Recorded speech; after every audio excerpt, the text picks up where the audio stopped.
Greetings, this is Anthony Beckett, a graduate student at the University of North Carolina at Wilmington, presenting on Connecting the Classroom, a closer look at technology in classroom instruction.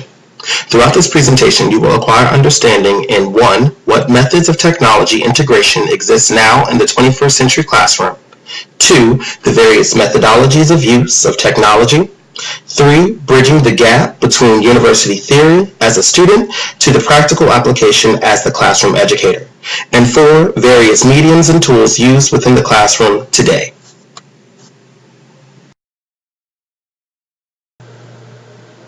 Why focus on multimedia now?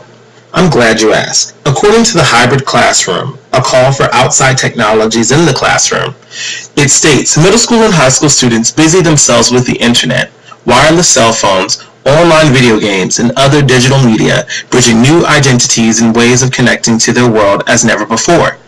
Education continues to peer over the traditional precipice, debating its descent rather than building the bridges to students' digital worlds, and as a result, students find ways to make their real-world connections without the help of education.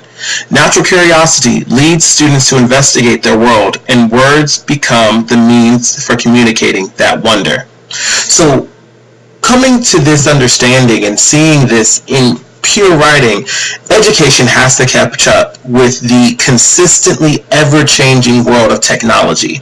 With so many of our students now becoming so technologically savvy and so tuned into technology and having that instant gratification or that instantaneous contact with friends, families, members, and people across the nation, and then now even across the world, education has to catch up to a point that we're able to be as innovative and creative to bring a lot of those day-to-day uses of social media, digital media, video games, online and internet accesses, to bring them into the classroom to make it more meaningful for the student and intentional for instruction.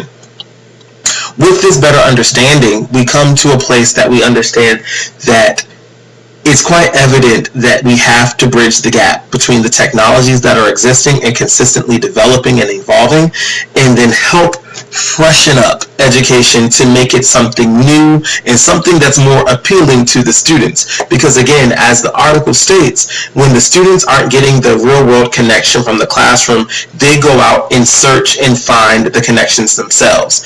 Not every time are they successful of having the positive or even the quote-unquote correct connection of that understanding of the world, but it's something that they've been able to develop on their own.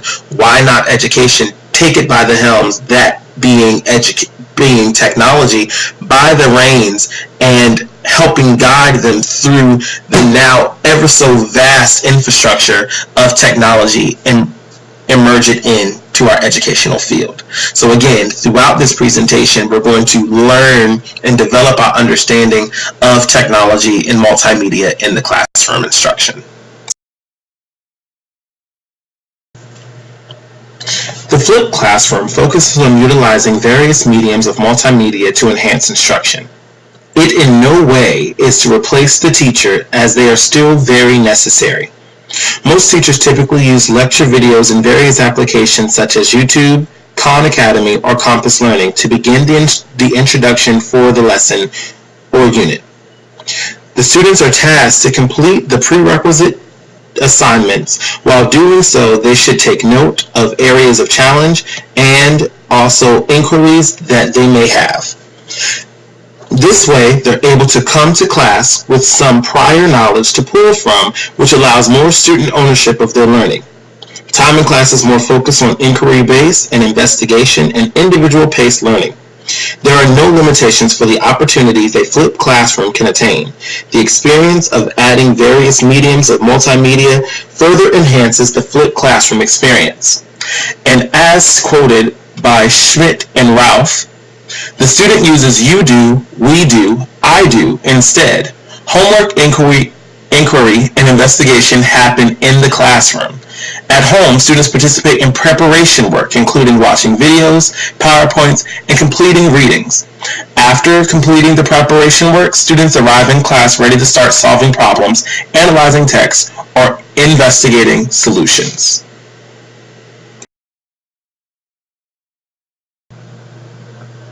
To better understand the 21st century learner, we must first become aware of the shift towards expanding our pedagogy to real-time technology for increased participation in class discussions, engagement with guest speakers, and in-class exercises. According to Connecting with What's Out There Using Twitter in the Large Lecture by Adam Tima, this multimedia integration of Twitter, the social media app, aids education in reaching the unreachable student, encouraging dialogue, and developing collaborative conversation skills. This also eliminates the anxiety caused from raising one's hand and, of course, the teacher's favorite of randomly calling on a student. For this again provides the opportunity for student think time, response, and enriched content-based dialogue.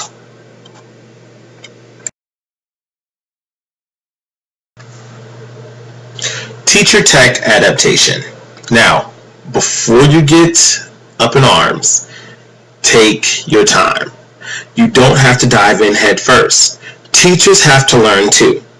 According to Promoting Classroom Technology Use, in order for multimedia use to be effective and have successful curriculum infusion, teachers must first have the appropriate skills, knowledge, and most importantly, attitude. Just like their students, teachers too need practical hands-on experiences. After receiving the necessary training and understanding, teachers should be afforded the opportunity to reflect and experiment to make the best adjustments for their students. So with the teacher tech adaptation, it needs to be understood that, of course, new technology is coming out every single day, but just because it comes out doesn't mean you have to use it right then and there. Find your comfort zone. Become more familiar with that piece of technology that has piqued your interest, and find a way to, again, bridge the gap with your students and your instruction. It's not going to be built overnight. It's not going to be mastered the first time you put your hands to it. But with continual practice and continual experience, you'll come to find that comfort and that flow that, again, technology is to be a help, not a hindrance.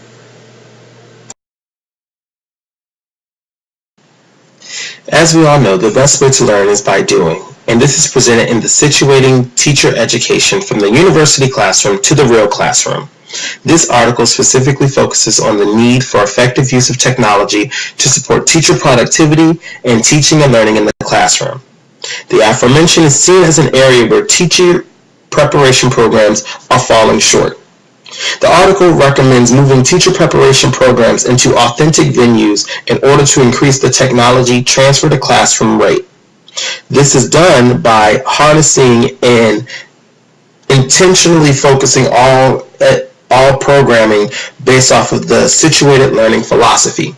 So basically what happens, or what they're suggesting, is taking these teacher programs at the collegiate level, alternative licensure level, and in essence putting the students directly into the classroom with the various aspects of technology available to them, and training them first off in how to use the technology appropriately, and also giving them the opportunity and the freedom to explore and investigate. From there, the teachers are challenged to build their lessons, learn from their mistakes, but again, consistently finding ways to intentionally and innovatively intertwine technology within their curriculum, within their lessons, and within their interactions with their students. This, again, is the process of teaching by doing, which again is a philosophy that we already use in the classroom for our students. Why not use that for teacher tech adaptation? And now it's time for the EdTech tools, or educational technology tools. First, I'm going to talk to you about the learning management systems that you're more than likely going to come in contact with as you enter various classrooms throughout the state of North Carolina, and honestly across the nation. This is not the end-all be-all, because there are so many advancements in technology, and again, additional developments are coming. One that we're all pretty familiar with is Blackboard. That's what we're currently using in a lot of our online classes or hybrid classes here at UNCW. Another that you'll come in contact with here at UNCW, and then honestly in any collegiate environment, is Moodle. And again, these learning management systems are basically the general platforms or the shell in which you're able to drive or present your instruction and content for your students to interact, submit assignments, kind of have that one go-to location for all information, communication, grading, so forth and so on. Some of the learning management systems that you'll come in contact with within the classroom environment would be Canvas as well as Google Classroom. Canvas is pretty much synonymous to Blackboard with its setup, layout, and features. So if you're pretty familiar with the Blackboard view and experience as a student, the amount of access that you'll get as a teacher is mind-blowing. So it does take some time and a little bit of training to become a little bit more familiar with Canvas and, of course, to effectively implement it within your instruction and in the classroom. Google Classroom, just like anything Google, is pretty simple and straightforward. And again, another great learning management system for those that aren't as tech savvy, but you want to kind of get your feet wet. Google Classroom is a great use to at least initiate that process. Then we come to the learning applications, and again, a lot probably look a little familiar, so we'll talk about those briefly, and then of course close out on some of the newer, a little bit more unfamiliar. So we have YouTube, Twitter, and Instagram, and again, a lot of us are probably pretty familiar with these. Twitter and Instagram are typically used in the classroom for communication, classroom discussion, interactive and thought-provoking strategies for the students and the teacher to interact in the classroom and even out of the classroom.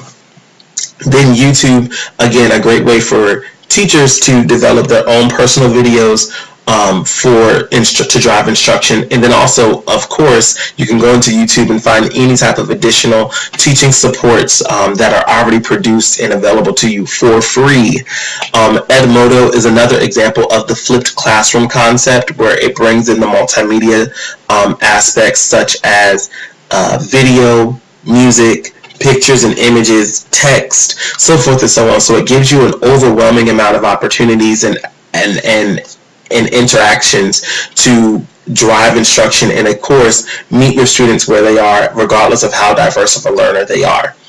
Then we have vocabulary, which again focuses on vocabulary and the language arts content, but it's not just limited to that. Vocabulary focuses on presenting instruction and content through song and lyric. So again, for our more musically inclined learners, this is a great way for us to bridge that gap of learning, meeting the students where they are.